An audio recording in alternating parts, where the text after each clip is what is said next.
Êxodo 14 a 17. Estai quietos e vede o livramento do Senhor.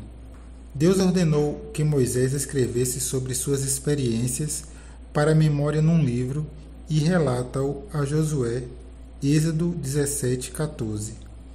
Da mesma forma, registrar suas experiências espirituais ajudará você e seus entes queridos a se lembrarem da bondade do Senhor. Os israelitas estavam presos, o Mar Vermelho estava de um lado, o exército de Faraó avançava do outro. A fuga deles do Egito, ao que parecia, duraria pouco. Mas Deus tinha uma mensagem para os israelitas que ele queria que se lembrasse por gerações. Não temais, o Senhor pelejará por vós. Êxodo 14, 13 a 14. Desde aquela época, quando o povo de Deus precisava de fé e coragem, eles se voltavam para o relato da libertação miraculosa de Israel do cativeiro. Quando Nefe quis inspirar seus irmãos, ele disse: sejamos fortes como Moisés, porque ele por certo falou às águas do Mar Vermelho e elas dividiram-se, para um lado e para o outro, e nossos pais saíram do cativeiro passando sobre a terra seca. 1 Nefe 4, 2. Quando o rei Lime desejou que seu povo cativo levantasse a cabeça e regozijasse, ele os relembrou dessa mesma história, Mosias 7,19. Quando Alma quis certificar ao seu filho do poder de Deus, ele também se referiu a essa história. Vê Alma 36,28. E quando nós precisarmos de libertação, quando precisarmos de um pouco mais de fé, quando precisarmos estar quietos e ver o livramento do Senhor, podemos nos lembrar de como o Senhor salvou Israel naquele dia da mão dos egípcios. Êxodo 14, versículo 13 e 30. Ideias para o estudo pessoal das Escrituras. Êxodo 14. Deus tem o poder de me libertar. Ao ler Êxodo 14, do 1 ao 10, imagine como os israelitas devem ter se sentido quando viram o exército de Faraó se aproximando. Talvez você sinta que precise de um milagre para sobreviver a um desafio difícil que está enfrentando. O que você aprendeu com Êxodo 14, 13 a 31 pode ajudá-lo a buscar a libertação de Deus em sua vida? O que você aprendeu sobre as maneiras pelas quais Deus proporciona a libertação das adversidades? Reflita sobre como você viu o poder libertador dele em sua vida. Êxodo 15, 22 a 27. O Senhor pode tornar doces as coisas amargas. Ao ler Êxodo 15, 22 a 27, sobre as jornadas de Israel em direção à Terra Prometida, pense em coisas em sua vida que pareciam amargas, como as águas de Mara. Considere as seguintes perguntas ao refletir sobre esses versículos. Como o Senhor pode tornar doce as coisas amargas de sua vida?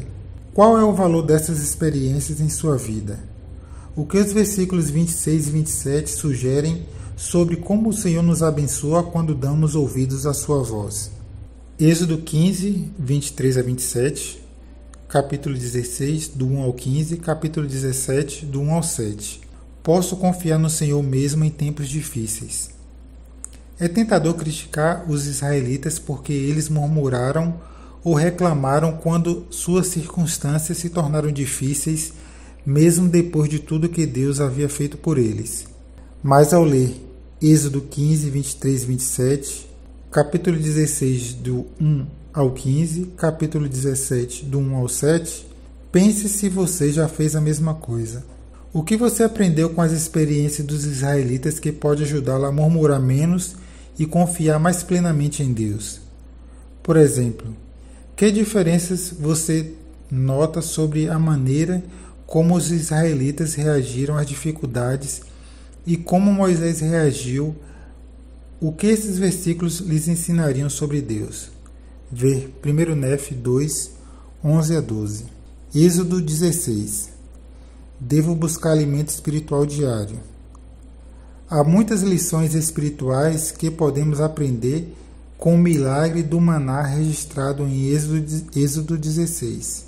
Observe as instruções detalhadas que os israelitas receberam sobre como colher, usar e preservar o maná. O que você encontra nessas instruções que se aplica a você ao buscar diariamente alimento espiritual? Êxodo 7, de 1 ao 7.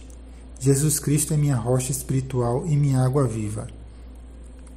Pense no Salvador ao ler Êxodo 17, do 1 ao 7. De que modo Jesus Cristo é como uma rocha para você? Vê Salmos 62, versículos do 6 ao 7, Elamã 5, versículo 12. De que modo ele é como água? Vê João 4, 10 a 14, 1 Coríntios 10, do 1 ao 4, 1 Nef 11, 25. Ideias para estudo das Escrituras em família e para a noite familiar. Êxodo 14, 13 a 22. Sua família talvez queira tentar dividir a água em uma tigela ou banheira, como Moisés dividiu o Mar Vermelho. Ajude-os a compreender que o Mar Vermelho nunca poderia ser dividido sem o poder de Deus. Como temos visto o poder de Deus em nossa vida e na vida dos nossos antepassados. Êxodo 15, do 1 ao 21. Depois de miraculosamente cruzar o Mar Vermelho, os israelitas cantaram um cântico de louvor conhecido como o Cântico de Moisés, encontrado em Êxodo 15, versículo 1 até o 21. Em família, procurem nesses versículos frases que testificam o que Deus fez pelos israelitas e outras frases significativas. Depois, vocês podem cantar um hino que lembre sua família do que Deus tem feito por vocês.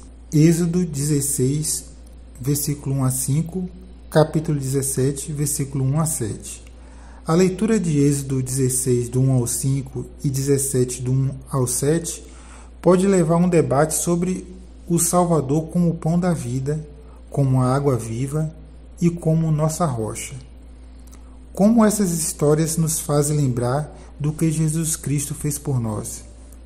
Como parte do debate, vocês podem ler João 4, 10 a 14, 6, do 25 a 35, do versículo 48 a 51. Elamã 5, versículo 12, Doutrina e Convênios, seção 20, versículos 77 e 79. Êxodo 17, versículo 8 a 16.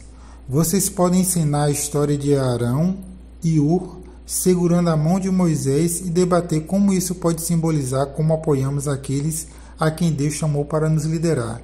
Vocês também podem contrastar o exemplo de Arão e Ur com os israelitas murmurando contra Moisés, descrito ao longo dos capítulos 15 a 17. De que maneira podemos ajudar a apoiar nossos líderes?